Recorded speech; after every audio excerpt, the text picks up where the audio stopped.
Esse livro me trouxe uma visão muito interessante sobre a criação de conteúdo e eu decidi falar um pouco sobre ele aqui com vocês. Ao longo do vídeo, vocês vão ver que a lógica para uma boa comunicação é a mesma, tanto para uma grande marca quanto para nós, criadores de conteúdo.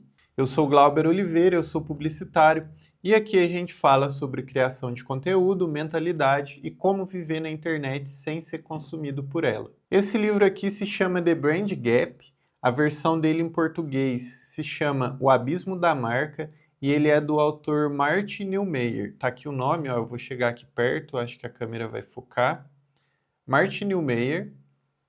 E esse livro, ele surgiu na minha vida na época que eu ainda trabalhava com design gráfico, também com estratégia de marca, e eu queria me aprofundar um pouco mais no assunto para oferecer um serviço legal para os meus clientes, conseguir um resultado melhor, me diferenciar, enfim.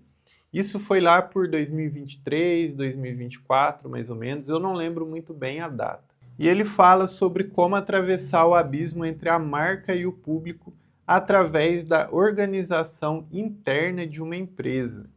A ideia central desse livro aqui é como criar uma marca carismática, que o autor chama, que aqui, segundo ele, é aquela marca que as pessoas amam, que as pessoas sempre escolhem por ela, independente de preço, enfim, aquela marca que todo mundo gosta, defende, indica para as pessoas.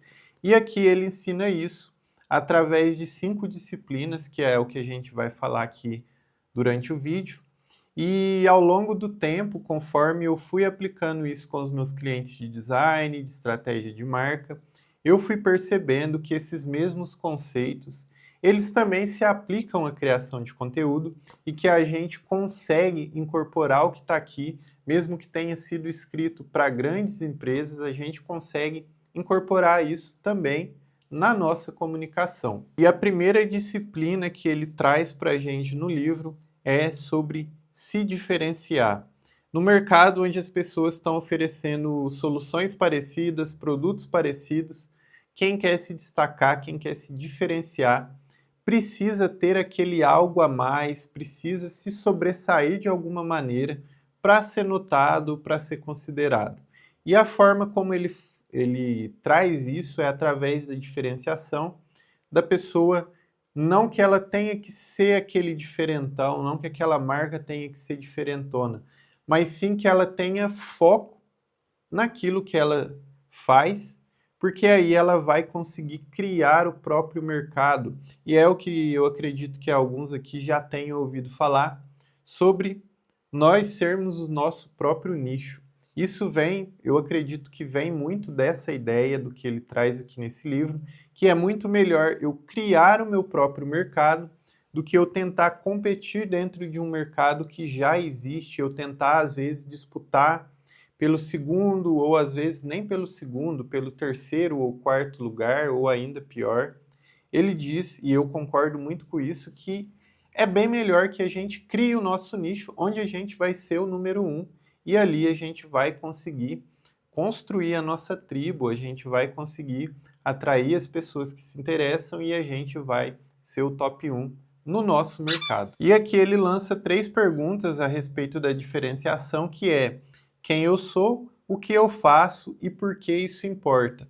Através dessas 3 perguntas a gente consegue começar a se diferenciar das pessoas. Ele explica que o nosso cérebro ele tende a filtrar as informações e reter só aquilo que é diferente e que é importante.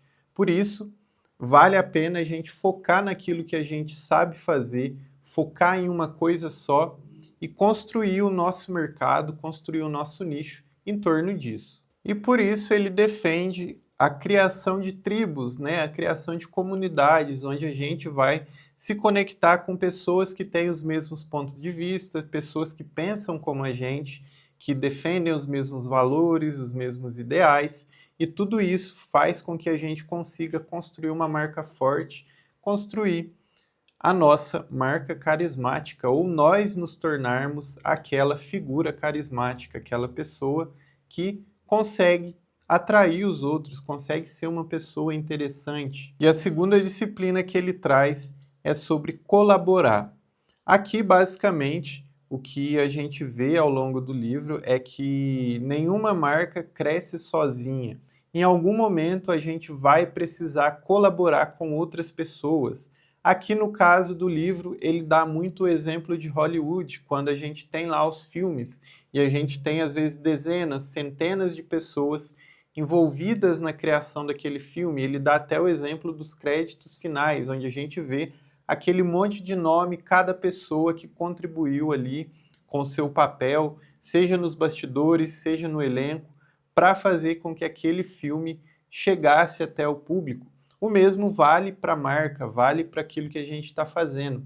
Em algum momento a gente vai precisar de ajuda, a gente vai precisar colaborar com outras pessoas, pode ser a nossa equipe, pode ser a nossa própria comunidade, as pessoas que seguem a gente, as pessoas que veem o nosso conteúdo, porque ao interagir com essas pessoas a gente também consegue trocar informações, trocar ideias, compartilhar experiências que a gente tem ao longo da nossa vida, conforme as coisas vão acontecendo, e a gente consegue também construir novas oportunidades. Então isso é muito importante, a gente precisa entender que não dá para eu crescer estando isolado, sem me conectar com outras pessoas.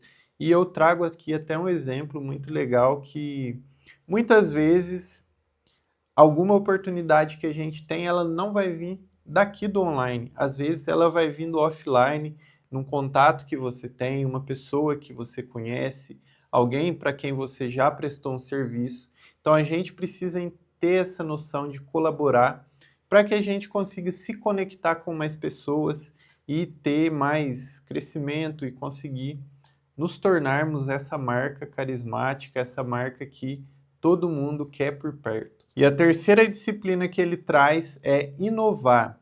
E a terceira disciplina eu vejo ela aqui na criação de conteúdo como um reforço da primeira, do diferenciar. Diferenciar e inovar, eles estão ali meio que de mão dadas, um leva o outro. E ele explica aqui, eu trago isso para a criação de conteúdo da seguinte forma: a maneira como eu faço as coisas, a maneira como eu penso, a maneira como eu resolvo problemas, a maneira como eu me posiciono, pode sim ser vista como uma inovação. Por quê? Inovação não é só pensar em coisas tecnológicas, em, sei lá, eu estou aqui, para eu inovar, eu vou ter que praticamente descobrir tecnologia alienígena e poder fazer algo que o mundo nunca viu. Não é bem por aí. É claro, muitas empresas e grandes empresas e pequenas também gastam às vezes milhares, milhões de dólares, de reais buscando inovação. E sim, isso faz parte do mercado deles.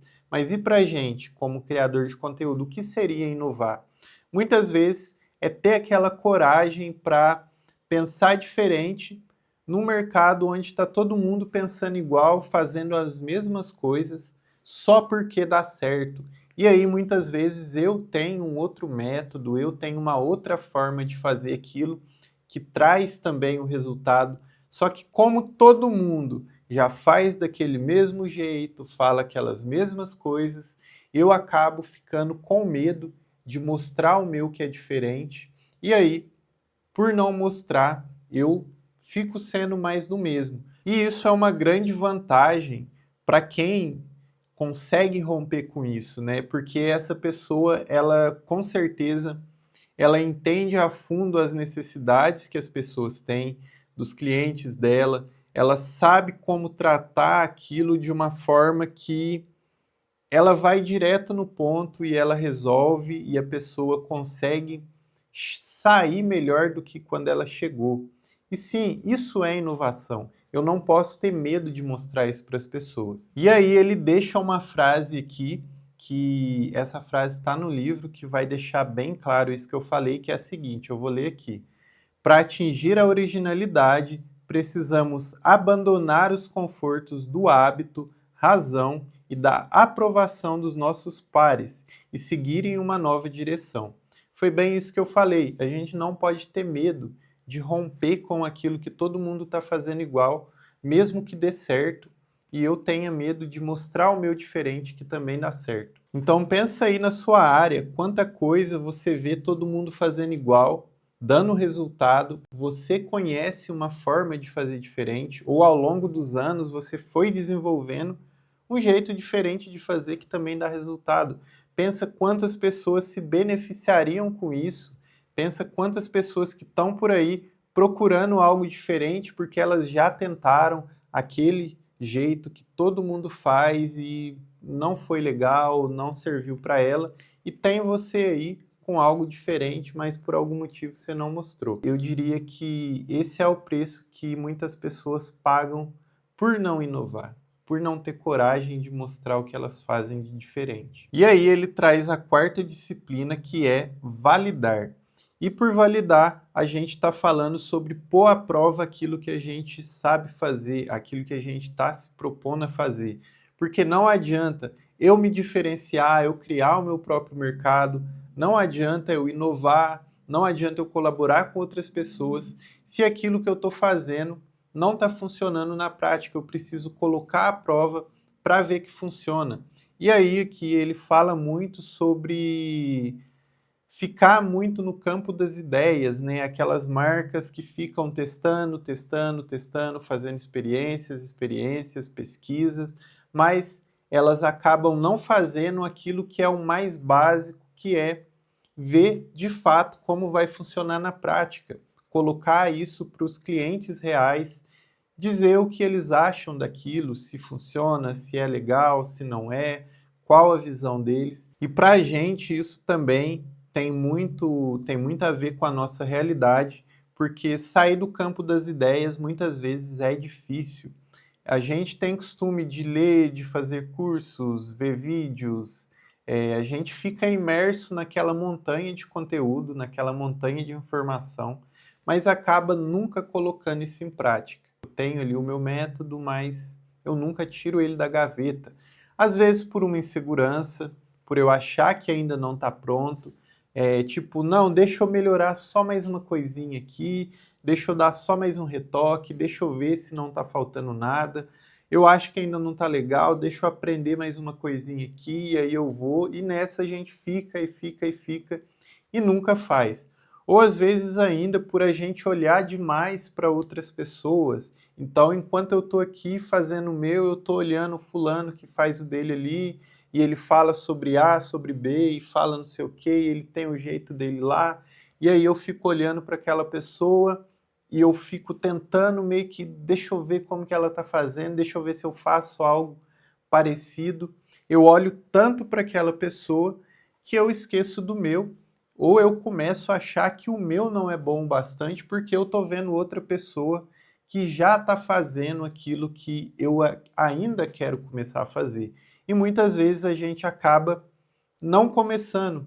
E aí, são vários motivos, além desses, né, para a gente não validar o que a gente está fazendo. Mas o que realmente acontece é que vai chegar a algum lugar quem testa e valida aquilo. Então, quanto antes eu testar aquilo que eu estou me propondo a fazer, mais rápido eu vou melhorar. Então, se eu tenho um método, eu tenho que testar o meu método para ter certeza que ele funciona. E se ele não funcionar, eu já volto, corrijo aonde não funciona e testo de novo. Quando ele funcionar, eu vou para o próximo passo e depois para o próximo. Se algo não der certo, eu volto, corrijo e vou de novo, dou o próximo passo. Assim a gente vai crescendo. Tem até uma frase que eu não lembro agora de quem que é, foi de algum autor gringo, alguém que eu vi por aí, passou num post para mim, eu vi, eu sei que era de um gringo, mas agora eu não lembro. E ele dizia algo mais ou menos assim: se você lançou um produto perfeito, você lançou ele tarde demais. E é justamente isso, às vezes você vai gastar tanto tempo querendo deixar aquela solução sua perfeita e quando você finalmente colocar ela no mercado já vai ser tarde, já vai ter passado, outras pessoas já vão ter visto outras soluções e aí seu produto perfeito está lá, mas já não tem mais quem vá se interessar por ele. Então, comece agora, teste, Se der errado, você volta, corrige, vai de novo. O ideal é que a gente não fique preso no campo das ideias, só filosofando se eu faço, se eu não faço, achando que eu não consigo ainda. Pego o que eu sei, faço, se der errado eu corrijo e tento de novo. É assim que ele traz aqui para gente a questão da validação. E aí depois a gente tem a quinta disciplina, que é a disciplina de cultivar. E aqui começa um ponto interessante, que é amarra o início do livro com o final, que é muito interessante, que não adianta eu simplesmente construir tudo isso que eu falei aqui, né? A gente se diferenciar, a gente inovar, ter pessoas colaborando com a gente, inovar, validar, tudo isso, se eu faço isso uma vez só e deixo lá e nunca mais eu vou mexer. A questão de cultivar vem justamente de eu manter tudo isso vivo. Dentro das empresas, o que ele dá de exemplo é que muitas vezes tem aquele funcionário, aquela pessoa que sabe tudo sobre a marca. Vamos imaginar sei lá, um chefe lá, alguém do nível superior lá dentro da empresa, aquela pessoa sabe tudo como que funciona, e aí do dia para a noite essa pessoa sai. Quando essa pessoa sai, o caos está instalado ali, porque ninguém mais sabe fazer o que aquela pessoa fazia e vira uma bagunça, e um Deus nos acuda até que finalmente alguém consiga ajeitar as coisas. Ele dá esse exemplo. Mas isso funciona para a gente também, porque eu não posso só construir isso aqui e deixar do jeito que está, achando que isso vai durar para sempre. Não, eu preciso cultivar isso. Então eu preciso cultivar a minha presença aqui. Então eu tenho que cultivar as relações que eu tenho com a minha comunidade, eu preciso cultivar a minha própria diferenciação, porque conforme eu evoluir, conforme eu amadurecer no meu conteúdo, nas minhas ideias, nos meus pontos de vista, eu vou acabar me diferenciando de maneiras diferentes. Então, se eu tiver ficado preso naquilo que eu usei lá atrás para me diferenciar e já ter passado anos ali e eu continuar daquele jeito, eu não estou amadurecendo, eu estou deixando de aproveitar outras qualidades que eu desenvolvi. Então, a gente precisa ir cultivando todas essas disciplinas da diferenciação, da inovação, da colaboração, da validação, porque isso é o que vai fazer com que a gente cresça, com que a nossa comunidade cresça com a gente e a gente consiga, sim, trazer mais. Eu sempre falo aqui resultados, mas quando eu falo resultado, eu não estou falando só de coisas financeiras, eu estou falando de realmente fazer diferença para as pessoas, trazer algo de bom para elas. Então, cada volta que a gente dá nesse ciclo de inovação, de diferenciação, colaboração, inovação, validação e cultivo, a gente melhora, a gente se aperfeiçoa. Ele faz até o exemplo de uma espiral que vai subindo, né? Uma espiral ascendente. É exatamente isso. Cada volta nesse ciclo, a gente se torna um pouquinho melhor, e as pessoas vão evoluindo com a gente também. E não sei para você, mas para mim, o meu objetivo é esse, o meu propósito é esse, que conforme eu cresça, as pessoas que estão comigo cresçam também. E aí, só para a gente fechar aqui então, um resuminho aqui no final, vamos lá. Primeira disciplina, diferenciação. Eu posso me diferenciar, eu posso criar o meu próprio nicho e eu não preciso me encaixar no mercado de outra pessoa e ter que disputar aquele espacinho que sobrou ali para mim, enquanto eu posso criar o meu próprio mercado e navegar nele e ter ali um oceano azul, que é o que todo mundo quer, né? Depois, a gente tem a questão da colaboração, né? Eu preciso colaborar com outras pessoas. Em algum momento, eu vou precisar colaborar com outras pessoas se eu quiser crescer, seja equipe, clientes, alunos, parceiros, a minha comunidade. É importante a gente colaborar com essas pessoas. É indispensável, na verdade. Depois a gente tem a parte de inovar, né? Que é onde eu vou romper com o meu medo de tentar algo diferente só porque todo mundo já está fazendo da mesma forma e aquilo funciona. Não é porque funciona daquele jeito que funciona só daquele jeito. Pode sim ter outras maneiras daquele resultado acontecer. E se eu tenho uma maneira diferente, não tem por que eu guardar isso só para mim. Eu posso mostrar isso para o mundo, porque dessa forma eu vou inovar. E aí, ele fala também a questão de validar, né? A gente vai sair do campo das ideias, a gente vai começar a colocar em prática o nosso conhecimento para ajudar outras pessoas, porque com isso eu vou melhorar. Quanto mais rápido eu colocar à prova aquilo que eu sei, mais rápido eu consigo aperfeiçoar esse conteúdo. E eu não posso esperar que o que eu estou fazendo fique perfeito para aí sim eu ir lá e mostrar para o mundo. A gente faz isso num processo contínuo. E por fim, cultivar. Eu preciso cultivar a minha presença na internet para que a minha marca, para que o meu ecossistema, a minha comunidade continuem evoluindo, para que as pessoas continuem evoluindo junto comigo e assim a gente cresça cada vez mais. Então, esse foi aqui a minha visão sobre o livro The Brand Gap. Se você tiver interesse em ler esse livro, a versão português dele se chama O Abismo da Marca, essa é a versão em inglês. O autor Martin Neumeyer, e ele tem na Amazon. O meu eu comprei na Amazon. É um livro muito legal, uma leitura rápida. Ele é um livro com letras grandes, a gente tem bastante imagens aqui. Eu diria que em questão de diagramação, ele não é um livro 10/10. Para quem gosta de um livro bem diagramado, pode achar que ele é um pouquinho... Assim, ele não é tão legal em questão de diagramação. Tipo aqui, ó, tá vendo? O texto é bem coladinho ali nas bordas do livro, enfim. Mas é um livro muito legal, com certeza você vai aprender muita coisa com isso aqui, vale cada real que você investir nele. Então, pessoal, a gente se vê no próximo vídeo, vai aparecer outro conteúdo aqui para você, clica nele, já se inscreve, deixa o like e a gente se vê. Valeu!